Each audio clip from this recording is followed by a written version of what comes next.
And is everyone seeing the slides? Great. Okay. Well, thank you all for being here at this early career overview. My name is Lynn Bruning. I'm the Partnership and Proposal Development Coordinator for the Research Acceleration Office. And we're here to just talk broadly about early career grant seeking and some other things. First of all, I just want to provide a little context. This is the Research Acceleration Office. We are 5 team members, and we support CSU's research enterprise. And that looks like a number of different things. We support programs. We are often involved in proposal development, specifically of large and complex grant proposals. We partner with a lot of folks across campus, including Foundation Relations. And today we have Sam Ernst here with us, and he's going to speak to you all here in just a minute about specifically early career foundation opportunities. Yeah, we are here as a central office. The Research Acceleration Office is here to support faculty. And one of our focus areas is faculty development and capacity building, especially feeding into early career faculty and providing resources and support for growth. So today, our goals are to just learn about a few different early career funding opportunities, to think about effective grant seeking practices, and to start developing a 5-year career plan. So before we get into it, everyone who is here in the room, and then anyone who ends up watching this video, you're probably in a different place on your career path. And this is a visual of kind of a typical academic career path. Graduate student often becomes a postdoc, and then you have the research scientist role that runs in parallel with faculty roles. And then if you're a tenure track faculty, that involves going from assistant to associate to full professor. And then, of course, off the academic path, there are a number of research related paths outside of academia. And today, when we're talking about funding types, grant funding, and sponsored research and scholarship and artistry, we kind of are going to be thinking about it with 3 different layers: a who, a what, and a how. And so the who is funding this particular work or opportunity. You have federal opportunities, private, including foundations and philanthropy. You have industry and other investors, and then state and local government are types of funders. What can be funded is broad and often includes research and scholarship, curriculum development. There are focused funding mechanisms for equipment and infrastructure.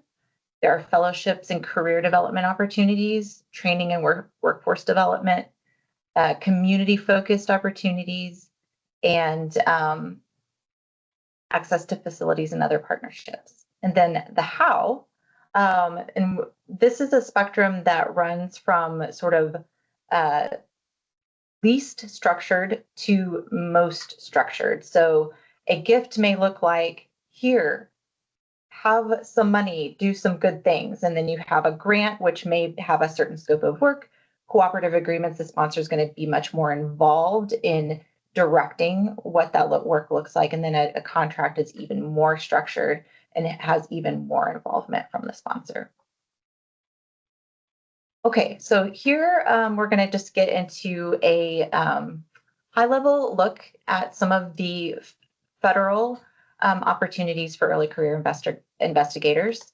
But first, just want to take a moment to acknowledge that we're going through a lot of changes, particularly in the federal funding landscape right now. And There last year there were so many unknowns. I remember this program last year. There's just a lot that we didn't even know what to expect was coming, and so within the last year, many of the federal agencies have updated their priorities and have posted those online. And so here are a few links, and these slides will be provided to you, and all of these links will be here for you to explore on your own later. But the slide can also just serve as a reminder that if there is a specific agency that where you are looking at funding, they may have at their federal agency, they may have posted new priorities. And so look for those. If they're not, linked here on this page, be aware that there could be a shift in priorities, and seek those out as you seek out funding. Additionally, CSU has a couple of websites, one that's specifically research focused on recent federal actions. And so these are resources for you that are CSU specific. And there, I know that as an investigator, you will have questions about how this affects your work, what is advisable, what is not advisable in terms of any changes that or new priorities that may have come up in these agencies. And so I would really encourage you to talk to your research associate dean and your department head or department chair for your discipline-specific guidance for any questions you might have about language, talking around certain subject matter, and just anything that may be a new territory where you feel that you're not certain how to respond. So first, we're going to just talk a moment about the NSF Career Award, the National Science Foundation's Faculty Early Career Development Program, nicknamed Career Opportunity. This presentation is not 100% focused on career. However, this spring program aligns in a nice way with the July deadline of NSF's career, the NSF Career Opportunity. And so we'll be taking a close look at that, and also taking a very focused look in other events this spring. So what is NSF Career? This award supports early career faculty who have the potential to serve as academic role models in research and education, and to lead advances in the mission of their department or organization. So this is a very prestigious, like feather in the cap kind of award. It provides funding for 5 years, and specifically focuses on investigator who's in the role of teacher scholar. The program aims to provide stable support for early career investigators over the course of 5 years, and they're looking to for early career investigators who get the career award to go from an early stage with potential to a place of long-term career sustainability. And so that's what this investment is about. And so it builds a foundation for a lifetime of integrated contributions to research and education.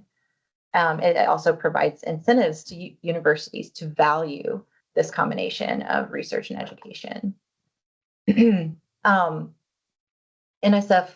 NSF Career Award, as do many of these early career investigator awards, have specific eligibility requirements. And so any opportunity that you're looking for, I always encourage you to look closely at the eligibility requirements first.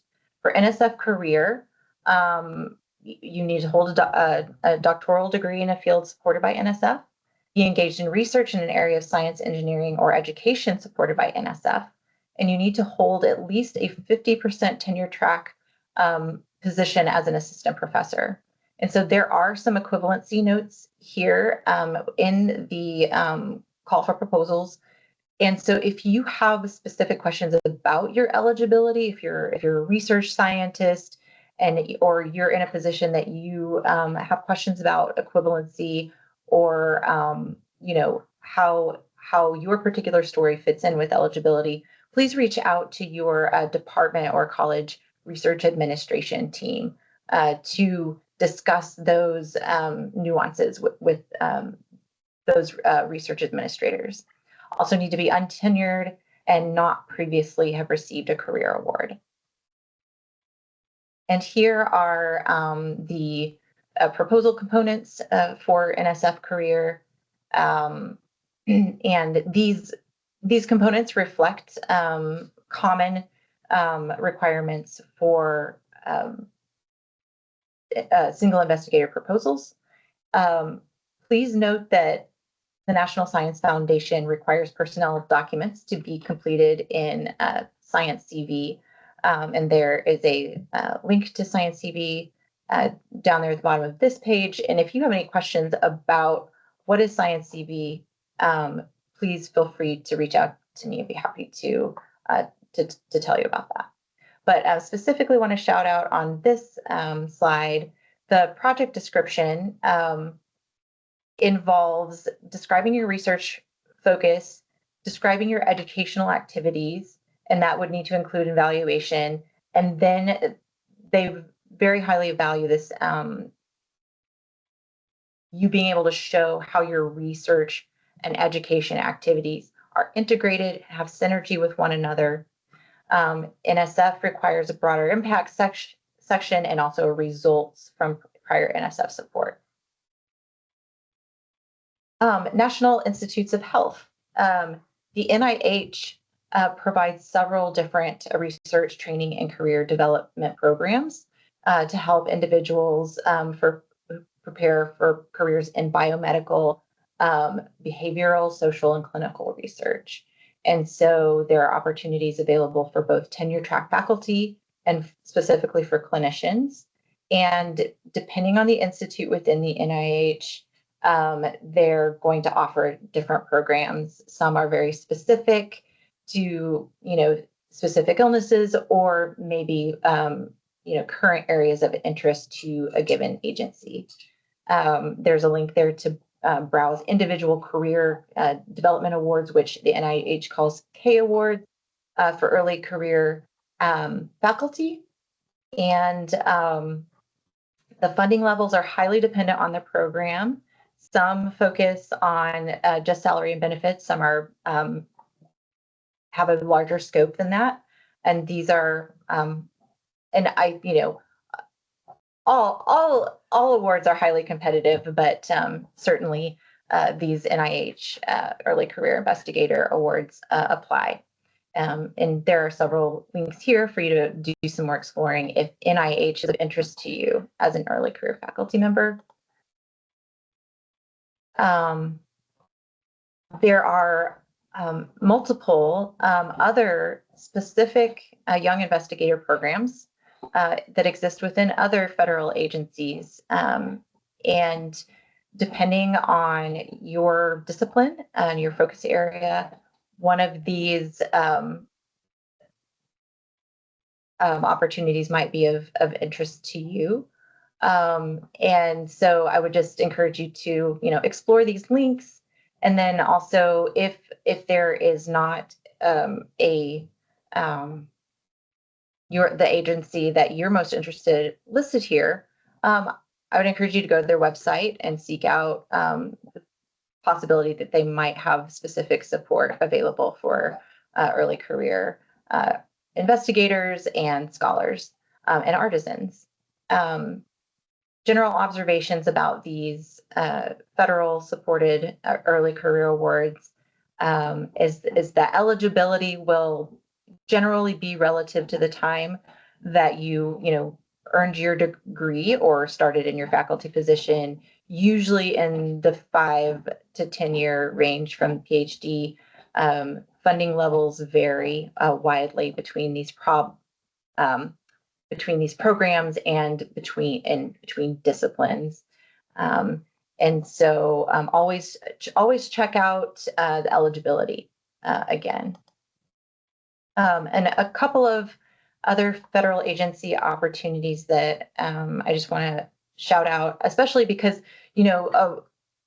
when we talk about research support, a lot of times STEM disciplines come up first, but there are opportunities available for folks who are in the social sciences and humanities. And I'm always really attuned to this because my background is in the humanities and care a lot about support for humanities folks. And so the Kluge Fellowships from the Library of Congress provide opportunities for scholars to use the Library of Congress's collections, and these are provide research support for research areas in the humanities, social sciences, and professional fields. And so scholars who have received terminal advanced degrees within the past 7 years in these fields are eligible. The Fulbright Scholar Program offers more than 380 awards in more than 120 countries for U.S. citizens to teach and conduct research and carry out professional projects around the world. And this is available to artists, academics, scientists, professionals, and independent scholars. And so with that, we're going to transition into discussing foundation opportunities for a moment. And again, I want to introduce to you Sam Ernst, Director of Foundation Relations, who is here to speak with us today. Thanks for being with us, Sam. Yeah, thanks for inviting me, Lynn. As Lynn presented, there's a wide array of federal early career opportunities, but when it comes to, especially given the kind of uncertainty in that realm, a lot of people have turned towards private foundation funding opportunities and kind of explored those to see what might be out there. And thankfully, there are a lot, and there have been a lot of early career focused foundation awards out there, and these span all different fields, and there's a selection of them listed here, but there's many more than that. A lot of field specific and kind of disease specific, condition specific funders out there that work in a variety of spaces. And so the foundations are a great place to look and consider as you're kind of building out that portfolio of early career support. And one of the key things with a foundation is that they're often willing to support things that are higher risk, help you gain that pilot data that will seed the larger grant proposals to those federal funders. And a lot of them, these programs exist explicitly to support that where a federal funder won't step in and fund something because it doesn't have a demonstrated evidence base, or for whatever reason, these foundation funders will provide that funding to get you that evidence that then you can leverage into these larger awards. So it's definitely a good route to consider. My team in foundation relations, there are 3 of us, and you can go to the next slide, Lynn. We're all here as a resource to you, and we work in collaboration with, as Lynn said, the Research Acceleration Office, with sponsored programs and research support staff all across the university. So we're here to help review and provide feedback on proposal drafts from the funder's perspective, and we review so many proposals every year and provide that feedback. So we've got experience with a lot of these funders, and they are nuanced and different than the typical kind of federal grant presentation that you might otherwise be used to for creating grant proposals. So there's 3 of us. Dennis curates a foundation funding RFP list that sends out. That's a nice complement to Pivot, the research funding database that's out there. So I would encourage you to sign up for that if you haven't, and get on that. But yeah, reach out to us if you are considering a private foundation and want to pursue that funding. Please reach out, and we're here to help. Send us your drafts. We'll read through them, give you feedback, and we can work at any time scale. Obviously, the longer the lead time, the more feedback and more detailed of responses we can provide. But we can, we're helping things often up right to that last minute as well. So that's kind of our spiel. Sam, thanks so much. Yeah, we really appreciate all the work that Foundation Relations does to support early career faculty working one-on-one in many cases as folks submit. And again, our office, the Research Acceleration Office and Foundation Relations we're in regular communication. And so, we're happy to work as a team with you all to support you all as well. So thanks again, Sam. Yeah, thanks for having me. And so just a few notes about grant seeking in general. So here are the major tips and pass along for today. 1, assess competitiveness and fit. Number 2, seek out assistance and mentorship. And number 3, follow the RFP exactly. So when we talk about assessing competitiveness and fit, here are some questions to consider. How does my proposed work align with the funder's goals? Who are the previous awardees and what are their projects? Federal agencies and some probably private funders will sometimes post or publish on websites previously funded work, so you can get an idea of what their interests are and the kinds of things that they fund. And certainly the larger federal agencies tend to have search functions for the projects that they funded in the past. Think about how is my work novel or unique, that edge that sets it apart from what other people are doing in your field. What is it? How does it stand out, and what does it add? Does this grant program make sense for me and my path?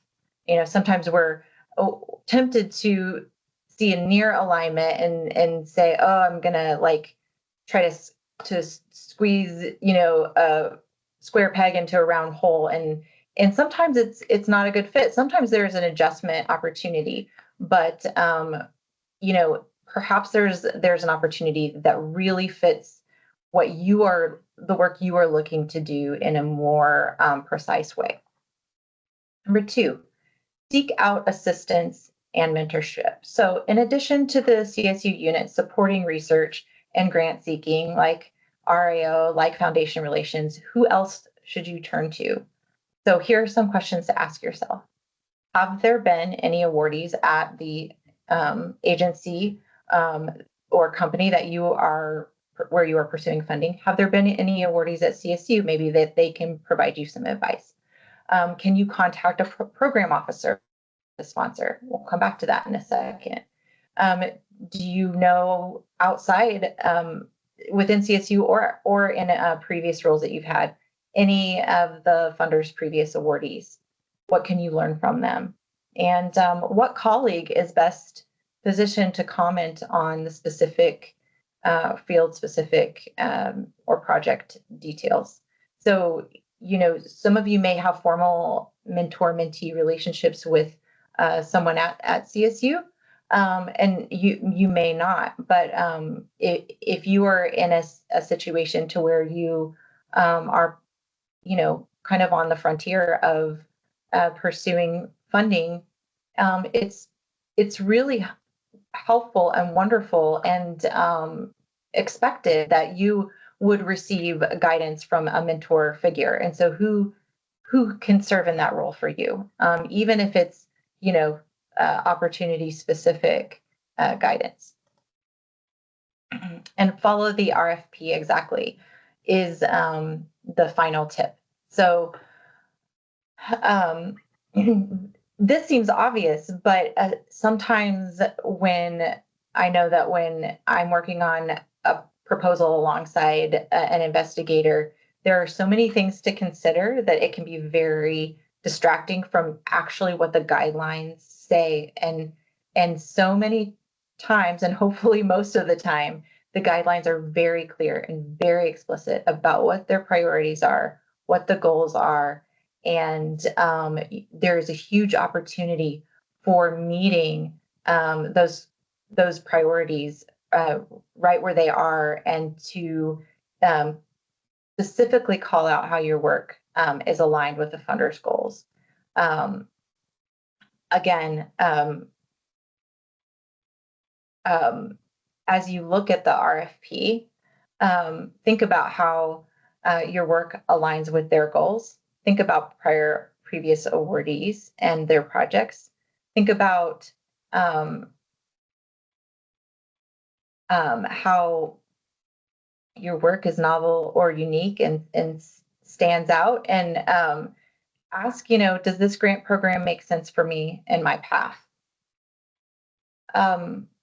As an early career investigator, you may be wondering how to succeed with a limited track record. So a few thoughts there.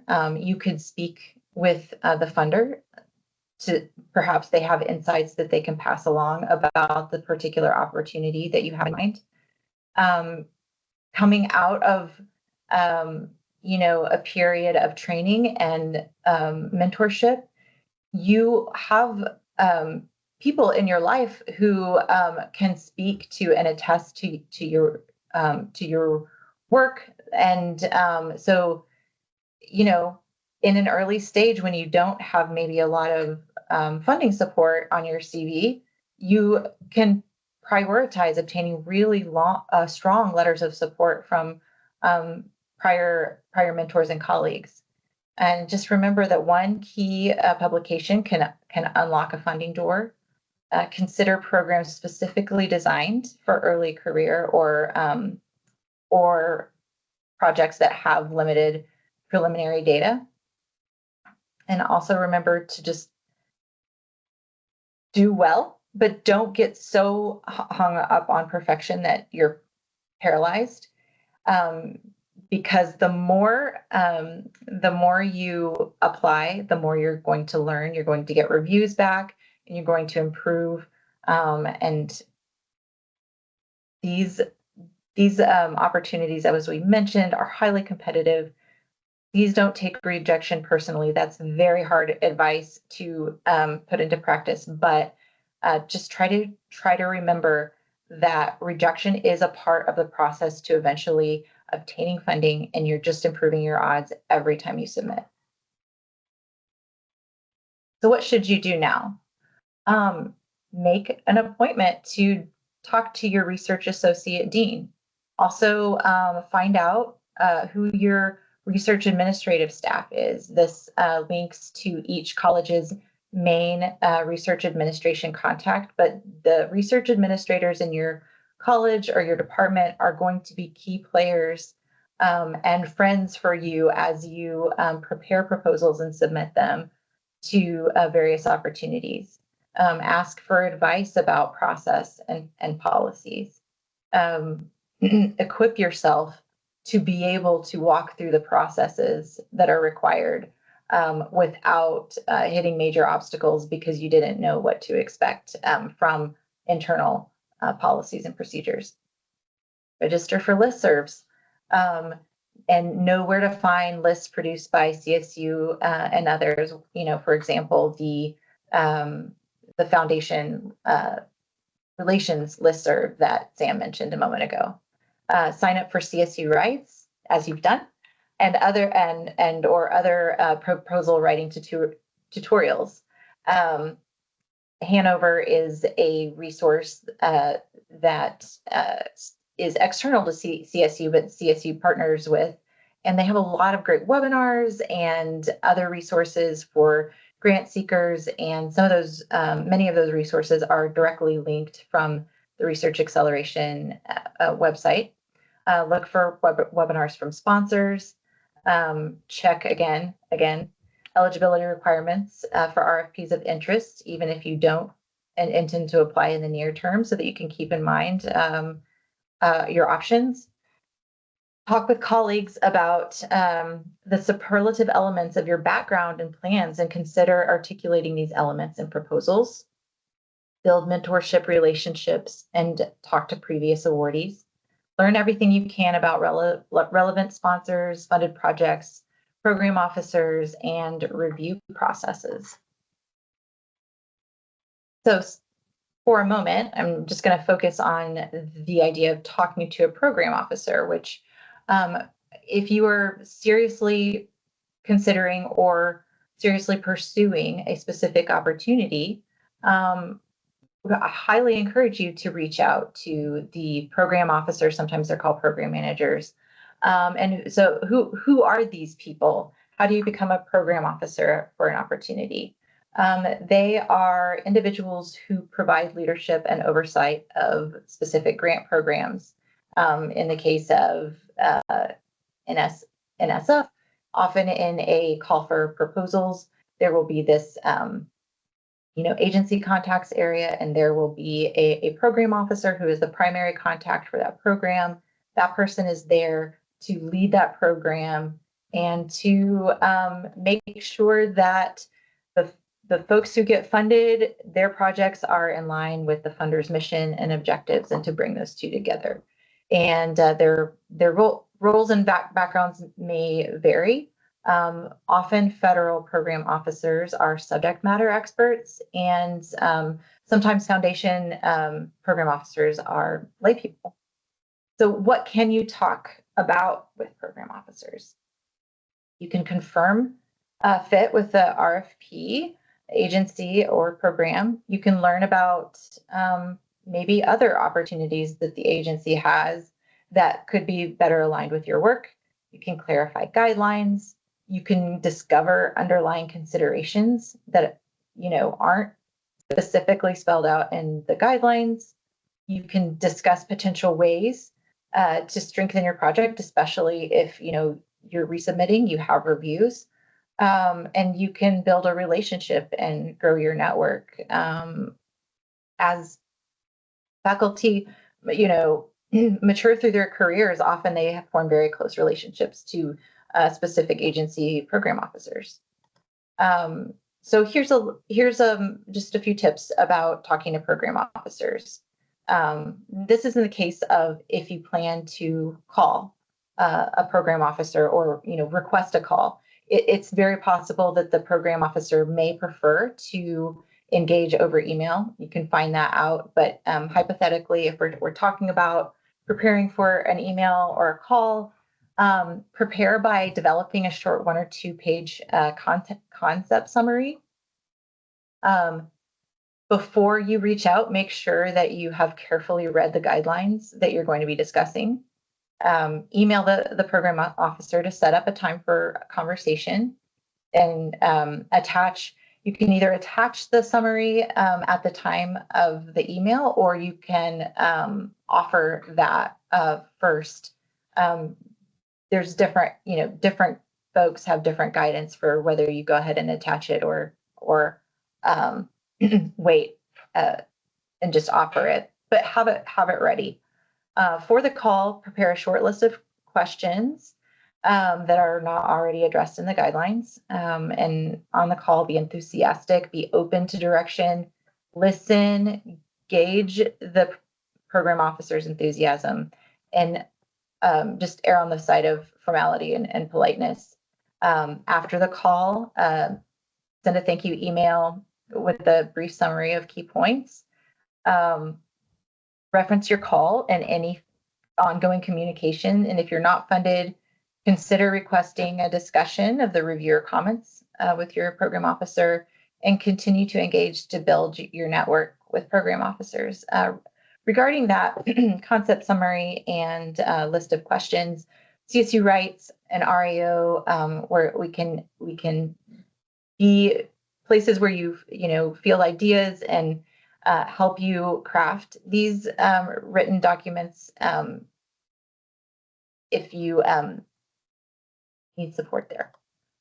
And here's an example email for reaching out to a program officer.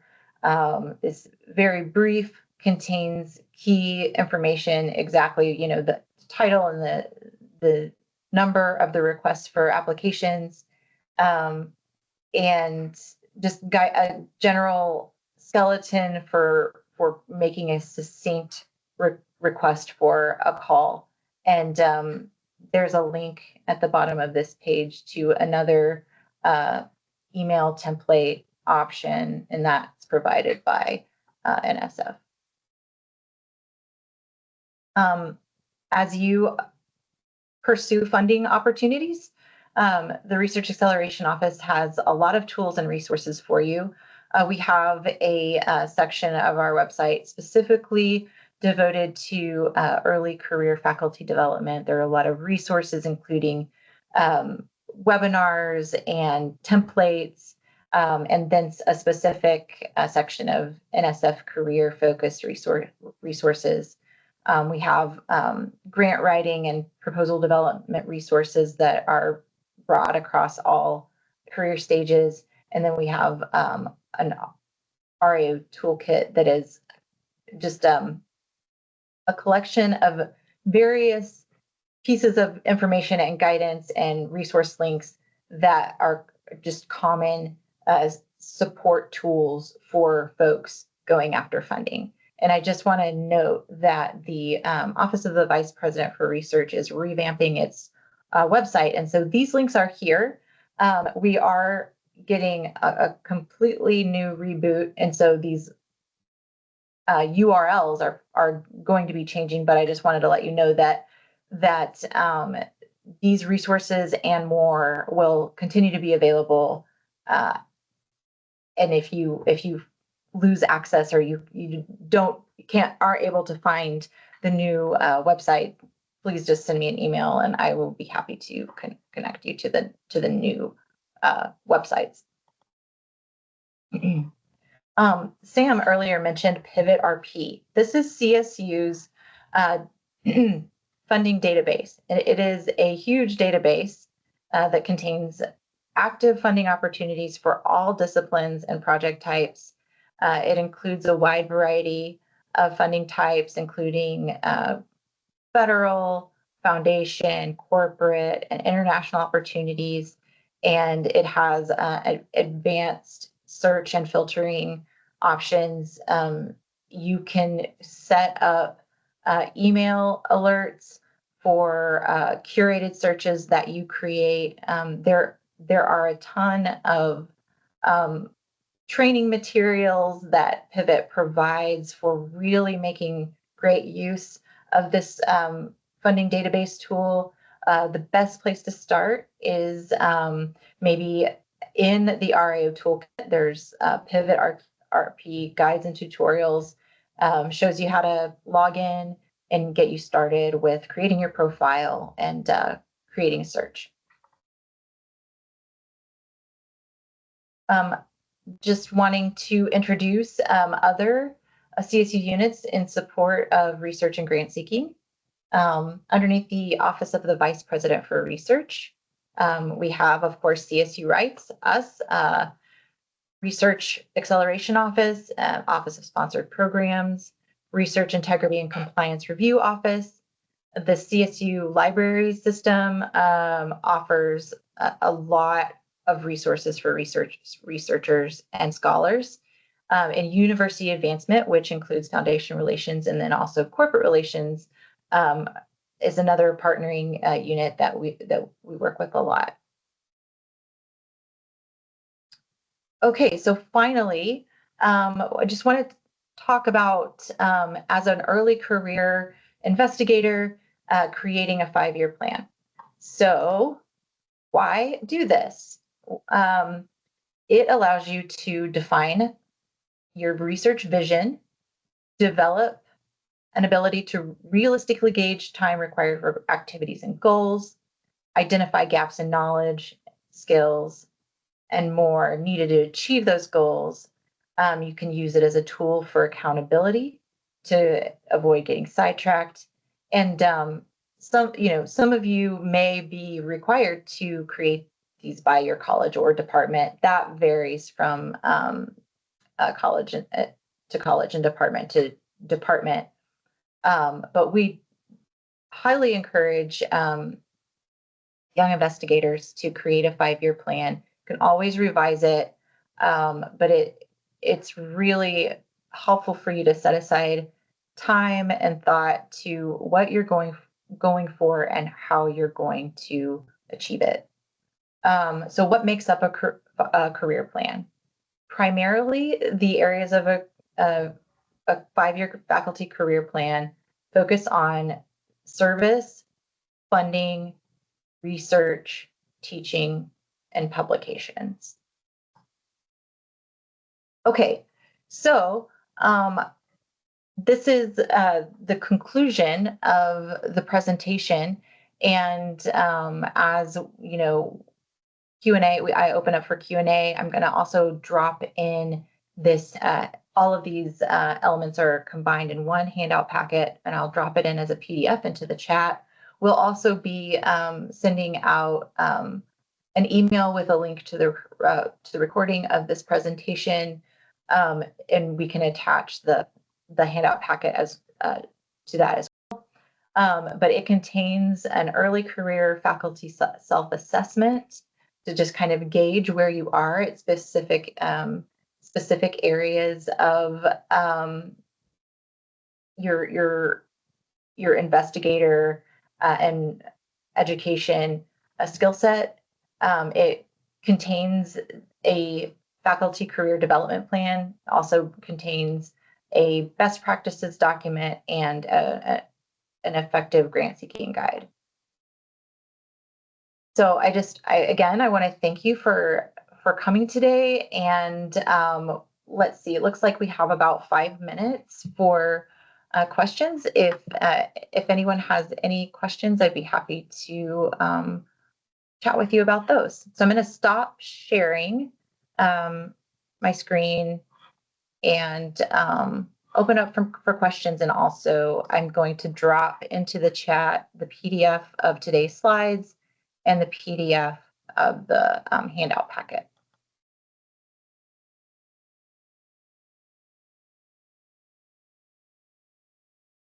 Does anyone have any questions?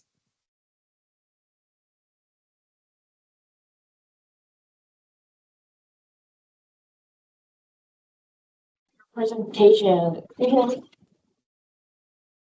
you hear me now? I can now, yes. Oh, yeah. So thank you for your presentation. It was really helpful. So could you please tell me more about the hangover thing? Oh, sure. Yeah. So Hanover Research is an external research support tool, and they provide many services and many resources. And so they have a website where they have a kind of an archive of a lot of webinars and other tools, and they also provide like actual proposal development support as a company. Now CSU has a partnership with them. I think that's primarily through actually, sorry, I'm going to stop the recording. I meant to stop that earlier.